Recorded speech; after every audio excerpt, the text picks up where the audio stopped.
Assalamualaikum warahmatullahi wabarakatuh.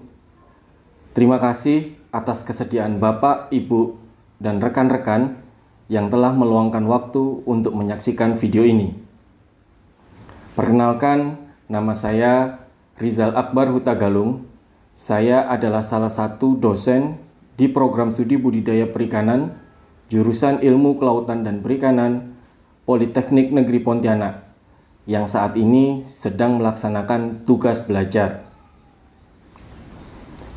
Sebagai informasi, video ini merupakan bentuk pernyataan diri dosen dalam unjuk kerja Tridharma Perguruan Tinggi pada bidang pengajaran, yang dipergunakan untuk salah satu prasyarat dari kegiatan sertifikasi dosen di tahun 2025. Salah satu mata kuliah yang saya ajar dan sesuai dengan bidang keahlian saya pada program studi budidaya perikanan adalah mata kuliah Rekayasa Aquakultur yang diselenggarakan pada semester 3 dengan kode mata kuliah BDP 335533 dengan bobot SKS, teori 1 SKS, dan praktikum 2 SKS. Pada kesempatan ini, saya akan menyampaikan konstruksi mata kuliah Rekayasa Aquakultur yang mengacu pada konsep DIA atau Delivery, Interaction, and Assessment. Mata kuliah Rekayasa Aquakultur ini merupakan pembelajaran terstruktur mengenai klasifikasi sarana dan prasarana yang berkaitan dengan desain teknologi sistem wadah dan media budidaya ikan dan udang dengan mempertimbangkan faktor budidaya, yaitu karakteristik tata lingkungan yang relevan, kapasitas produksi yang berkelanjutan, dan konsep budidaya berbasis daya dukung lingkungan. Pada mata kuliah Rekayasa Aquakultur ini, terdapat 10 capaian pembelajaran lulusan prodi yang tercantum pada mata kuliah ini. Di antaranya adalah S8, S9, PP9, PP11, PP13, KU2, KK3, KK5, KK11, dan yang terakhir KK12 yang dapat dilihat pada tayangan video berikut ini.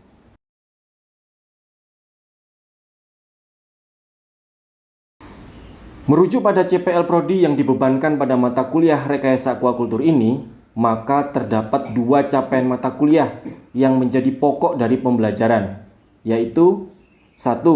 Mampu merencanakan kegiatan sistem teknologi budidaya yang relevan pada komunitas ikan dan udang, mencakup pemilihan lokasi dan lahan, identifikasi sarana dan prasarana, dan perencanaan wadah media sesuai dengan karakteristik lingkungan. Yang kedua, mampu menjabarkan konsep budidaya ikan dan udang yang berkelanjutan merujuk pada skala produksi dan faktor lingkungan yang ada. Mengacu pada CP mata kuliah Rekayasa Aquakultur tersebut, maka terdapat 10 kategori sub capaian pembelajaran, yaitu 1. Mahasiswa dapat menjabarkan klasifikasi sistem budidaya ikan. Yang kedua, mahasiswa dapat menjelaskan temuan terbaru dalam perekayasaan wadah dan media berbasis ramah lingkungan. Yang ketiga, mahasiswa dapat menjelaskan sistem budidaya intensif, semi-intensif, dan tradisional secara terukur. Yang keempat, mahasiswa dapat mendeskripsikan kelebihan dan kekurangan pada tiap sistem budidaya. Yang kelima, mahasiswa dapat menjelaskan struktur teknologi budidaya perikanan yang ramah lingkungan dengan mengedepankan kualitas produksi. Yang keenam, mahasiswa dapat memberikan solusi dan rekomendasi budidaya ikan yang berkelanjutan dan sistematis. Yang ketujuh, mahasiswa dapat menjelaskan fungsi, bagian-bagian sarana dan prasarana dalam merancang sistem budidaya. 8. mahasiswa dapat menganalisis ruang lingkup budidaya dan kapasitas produksi budidaya ikan dan udang. Yang kesembilan, mahasiswa dapat menganalisis kebutuhan dan sarana dan prasarana ruang lingkup budidaya dan kapasitas produksi ikan dan udang. Dan yang ke-10, mahasiswa dapat mengidentifikasi wadah dan media budidaya sesuai dengan karakteristik perairan dan komoditas yang relevan. Untuk mencapai CPL dan sub-CPL mata kuliah ini, maka terdapat bahan kajian materi pembelajaran, yaitu 1. Klasifikasi sistem dan teknologi budidaya ikan. Yang kedua, teori mekanisme pengelolaan air.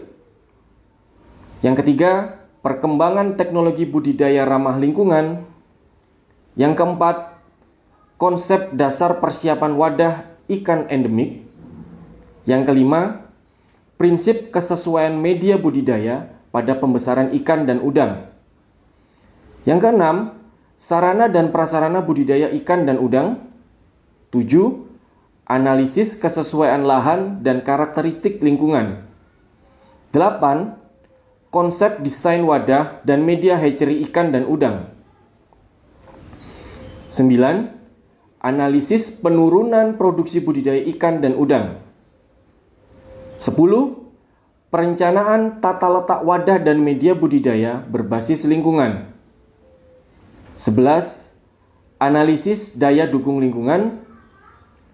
12. Standarisasi wadah dan media budidaya sesuai dengan klasifikasi teknologi budidaya ikan.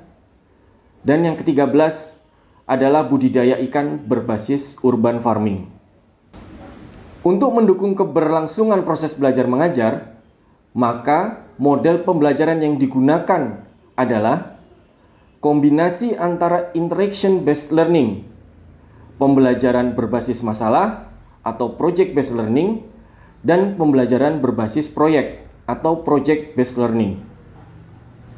Penerapan pembelajaran yang dilakukan mengedepankan ciri dan karakteristik lingkungan budidaya yang eksis di Provinsi Kalimantan Barat dan pengetahuan terkini tentang pengembangan budidaya ikan di Indonesia maupun di internasional sebagai literatur pendukung.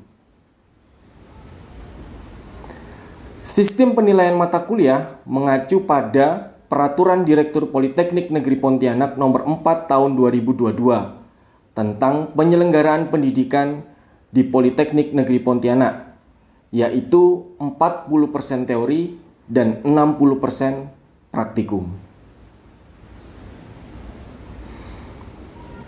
Berdasarkan hal tersebut, maka akumulasi dengan presentasi objek penilaian masing-masing pada perkuliahan teori dan praktikum adalah sebagai berikut. Kehadiran 15%, tugas terstruktur 20%, ujian tengah semester 25%, ujian akhir semester 40%. Berikut ini tayangan video proses pengajaran pada mata kuliah rekayasa aquacultur. Selamat menyaksikan. Baik, para rekan-rekan mahasiswa, hari ini kita akan membahas tentang jenis dan tipe wadah budidaya. Dalam hal ini, wadah budidaya yang berbentuk kolam. Capaian pembelajaran untuk sesi ini yaitu diharapkan rekan-rekan mahasiswa dapat mendeskripsikan tentang kelebihan dan kekurangan pada beberapa tipe wadah budidaya.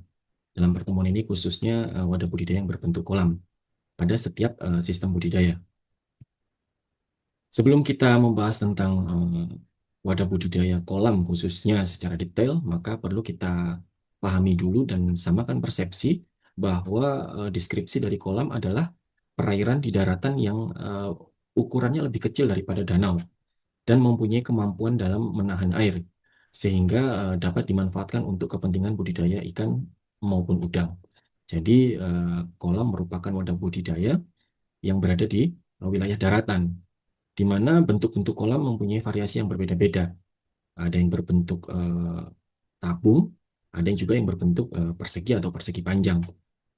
kedua bentuk dan masing-masing bentuk wadah budidaya tersebut perlu dilakukan pengukuran volume. Nah, volume ini berkaitan erat dengan penentuan daripada tebar, sehingga ending dari kegiatan budidaya yaitu pemanenan akan mengalami peningkatan produktivitas ketika kita melakukan perhitungan pada tebar dengan sangat efektif. Lalu budidaya berdasarkan teknologinya itu dibagi menjadi tiga. Nah, kolam pun juga sama mempunyai eh, pengertian berdasarkan teknologi yaitu intensif, semi-intensif, dan tradisional. Untuk kolam intensif, biasanya kolam ini berkonstruksi bak beton ataupun terpal ataupun konstruksi-konstruksi lain yang dimana eh, kolam intensif ini mempunyai produktivitas pada tebat yang sangat tinggi. Lain halnya dengan semi-intensif ataupun tradisional. Kegiatan budidaya semi-intensif dan tradisional ini berbeda dengan sistem budidaya intensif jika ditinjau dari sarana prasarananya.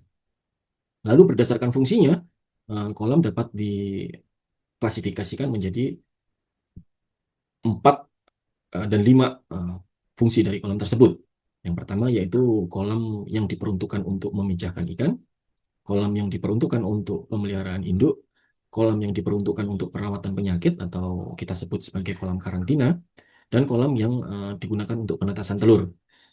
Untuk beberapa eh, sistem budidaya intensif, kolam dengan kultur pakan alami digunakan untuk meningkatkan intensitas dan ketersediaan pakan alami di perairan.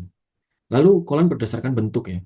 Kolam berdasarkan bentuk ini sebenarnya yang ada di Indonesia saat ini masih ada 4 bentuk ya yang masih dijadikan patokan dalam eh, mendesain kolam. Nah, ini adalah beberapa bentuk kolam budidaya yang ada di Indonesia saat ini, di mana kolam berbentuk tanah masih lebih dominan ya digunakan oleh para pembudidaya karena memang lebih lebih praktis menggunakannya dan mempunyai eh, ketersediaan pakan alami yang lebih stabil. Nah, ini ada beberapa kolam, kolam terpal, ada kolam yang berbentuk fiber, ada yang berbentuk terpal, dan ada juga beberapa kolam yang berbentuk beton dan tanah. Nah, ini adalah beberapa elemen-elemen dari penyusun kolam. Kita bisa lihat di sini bahwa tampak atas dan tampak samping, ya, di mana kolam yang baik itu memenuhi kriteria ini, yaitu yang pertama perlu adanya pematang kolam, ya. Pematang kolam ini dimaksudkan untuk sebagai penahan air.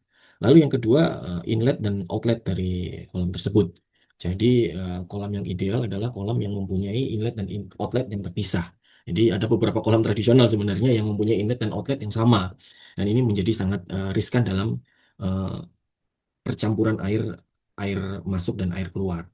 Lalu saluran air atau pemalir yang kita bisa sebut saat ini yaitu saluran air sebagai sumber masuk dan keluarnya eh, air kolam itu sendiri. Lalu yang keempat adalah dasar kolam. Dasar kolam inilah yang menjadi identifikasi kita mengidentifikasi beberapa tipe sistem budidaya baik itu tradisional, semi intensif maupun intensif. Dan yang terakhir adalah bangunan pendukung. Bangunan pendukung ini banyak digunakan di tipe-tipe kolam tambak ya sebagai tempat untuk mengukur kualitas air, sampling anco, pemberian pakan dan beberapa beberapa kegiatan-kegiatan lain ya di pinggir kolam sebagai pemantauan dari aktivitas budidaya itu sendiri. Lalu dilihat dari samping ini kita bisa lihat kolam ini ada yang berbentuk naik ke atas, ada juga yang berbentuk ke dalam ataupun digali ya. Jadi ini adalah bentuk air yang mempunyai bentuk kolam yang mempunyai eh, sifat yang ideal untuk dilakukan sebagai penerapan wadah budidaya. Selanjutnya kita bahas tentang kolam tradisional ya. Kolam tradisional ini kalau perspektifnya itu biasanya kolam tradisional itu tersusun atas elemen tanah ya ataupun beberapa tempat-tempat di wilayah di Indonesia baik banyak-banyaknya itu berada di wilayah daerah yang lebih landai gitu ya.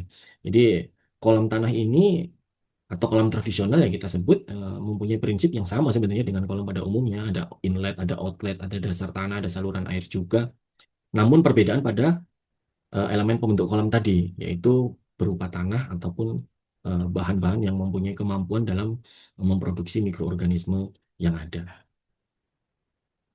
Nah, karena kolam tradisional ini penyusunnya adalah tanah, maka perlu adanya sebuah treatment-treatment khusus dalam persiapan wadah di wadah berbentuk kolam tradisional. Yang pertama yaitu terkait dengan kegiatan pengeringan. Kegiatan pengeringan ini dilakukan setelah kegiatan panen sebelumnya, di mana kegiatan pengeringan ini dimaksudkan untuk mengeluarkan atau membunuh bakteri-bakteri atau penyakit yang ada di kolam tersebut, lalu mengeluarkan gas amonia yang ada terperangkap di dalam tanah, dan fungsinya pengeringan ini juga sebagai apa ya, sebagai fase periode istirahat dari kolam itu sendiri. Lalu yang kedua, eh, kegiatan pembajakan. Setelah kolam itu dikeringkan lalu dilakukan pembajakan. Pembajakan tanah ini atau pembalikan tanah dilakukan ya sama sebenarnya fungsinya untuk meningkatkan kesuburan tanah. Intinya dari treatment-treatment ini, output akhirnya tetap finishnya kita menginginkan tanah itu kembali subur lagi.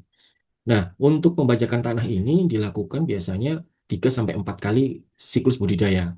Hal tersebut dilakukan karena ya terkait dengan modal dan biaya operasional. Lalu yang ketiga dilakukan pengapuran. Kita bisa tahu di wilayah Provinsi Kalimantan Barat ini adalah wilayah dengan pH tanah yang sangat rendah, ya bisa dibilang asam gitu. Jadi proses pengapuran ini menjadi sangat wajib dilakukan.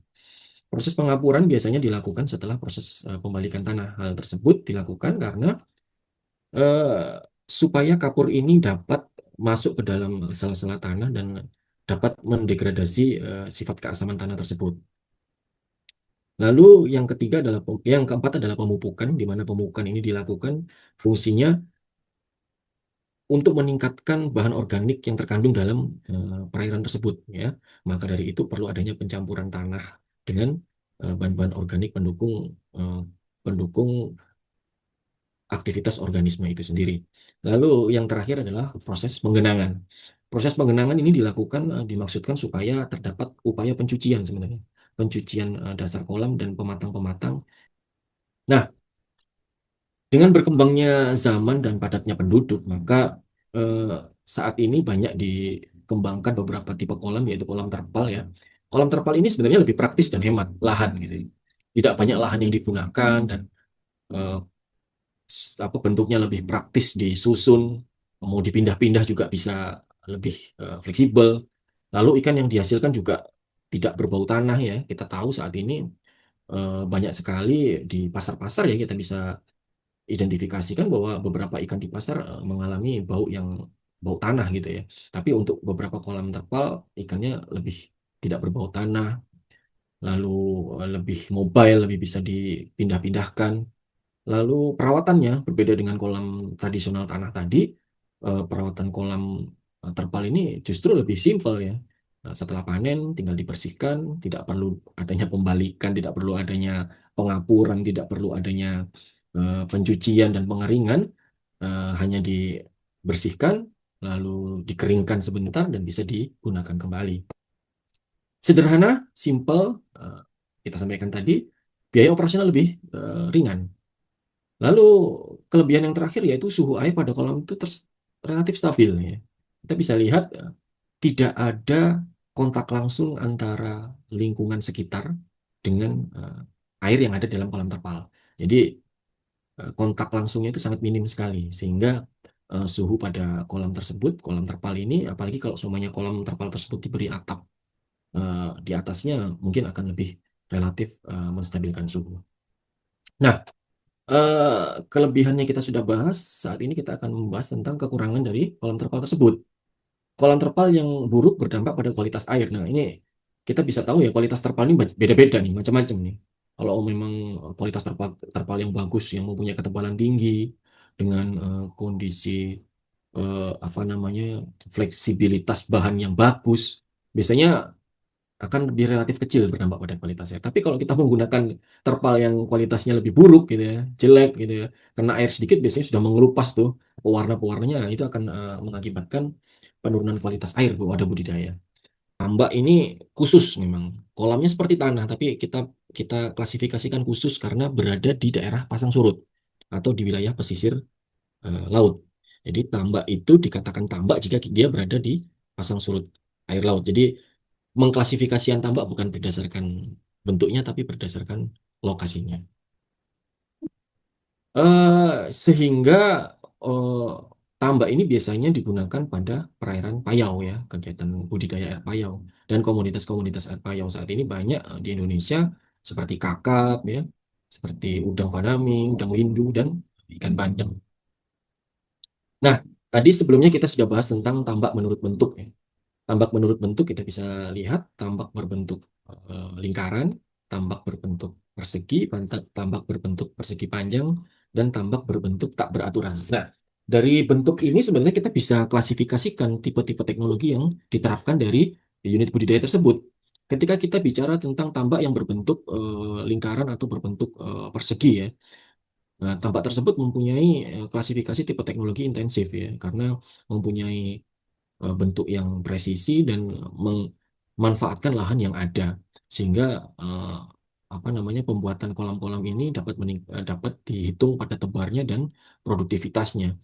Jika kita cerita tentang tambak berbentuk yang tak beraturan ini biasanya digunakan di beberapa sistem teknologi budidaya tradisional ya, karena mereka tidak bisa menentukan berapa volume air, sehingga juga tidak bisa dapat menentukan pada tebarnya, sehingga biasanya pada tebar ini dikalkulasikan menurut pengalaman ataupun hasil-hasil evaluasi hasil yang terdahulu, hasil panen yang terdahulu maksudnya. Sehingga tipe-tipe kolam seperti ini dapat kita identifikasi menurut tipe teknologi budidayanya. Nah, tambak menurut teknologi, seperti yang sudah saya sampaikan tadi, bahwa tambak sederhana dicirikan dengan eh, karena tambak ini berada di pasang surut air laut, maka inlet dan outlet dari eh, tambak ini berasal dari pasang surut air laut. Lalu bentuknya tidak teratur, luas petakan tambaknya juga lebih relatif besar dibanding dengan semi intensif dan intensif. Jadi kita bisa lihat bahwa ukuran juga sangat menentukan ya, karena semakin besar ukuran tambak, maka semakin susah kita untuk mengontrol kegiatan budidaya itu gitu. Jadi kalau di tambak tradisional itu biasanya luas petakan itu lebih besar, sekitar 0,5 sampai 5 hektar. Ada ditemukan sampai 5 hektar satu petakan saja. Gitu.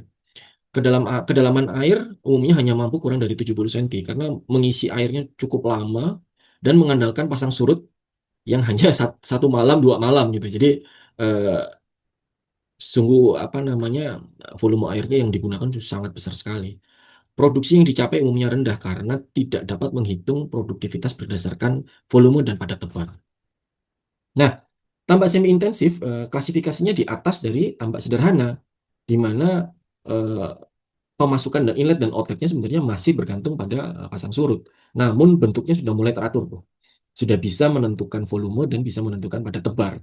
Sehingga petakannya jauh lebih relatif kecil, sekitar 0,5 sampai 1 hektar per petak tambak.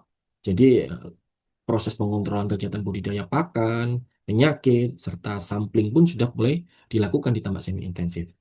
Dan kedalaman airnya cukup dalam ya, sekitar lebih dari 90 cm ya. Biasanya 1 sampai 1,5 meter biasanya. Produksi yang dicapai umumnya lebih tinggi dari tambak sederhana ya, karena itu tadi mereka mulai menggunakan menghitung volume dan pada tebar sehingga produksinya pun bisa dicapai agak lebih tinggi dibandingkan tambak sederhana.